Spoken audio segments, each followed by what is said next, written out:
Hello everyone. మేము మా ఊర్లో పోచమ్మ బోనాలు చేసుకున్నాము. పోచమ్మ అనేది ఒక గ్రామ దేవత. ఎవ్రీ విలేజ్ స్టార్టింగ్‌లో ఈ అమ్మవారికి ఒక గుడి ఉంటుంది. మేము ప్రతి సంవత్సరం అమ్మవారికి బోనాలు చేస్తాము. ఇలా బోనాలు చేస్తారు ఎందుకంటే టైంకి వర్షాలు పడి పంటలన్నీ మంచిగా పడి ఇంట్లో వాళ్ళందరూ ఆరోగ్యంగా ఉండాలని అట్లా అమ్మవారికి ఈ బోనం ఎత్తుతారు అన్నట్టు అందరూ. ఆ బోనంని మట్టి కుండలో చేసి అట్లా అమ్మవారికి ఒక స్వీట్ చేసుకుంటారు. దానికి ఆ బోనంని మంచిగా పసుపు కుంకుమతోని డెకరేషన్ చేసుకొని యాప యాప కొమ్మల్లో రేపాకులు దానిలో పెట్టి బోనం నెత్తిపైన ఎత్తుకొని తీసుకెళ్ళాలి అమ్మవారికి.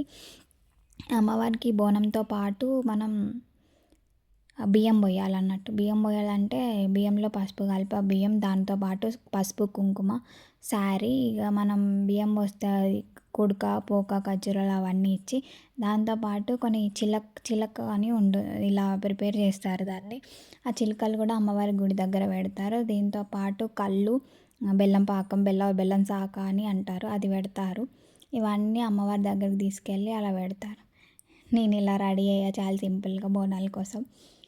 అక్కడ బోనాలన్నీ ఇంటి నుంచి తీసుకెళ్ళాక అమ్మవారి ముందు పెట్టేసి ఒక్కొక్కరుగా తీసుకెళ్ళి నైవేద్యంని బియ్యంని అమ్మవారికి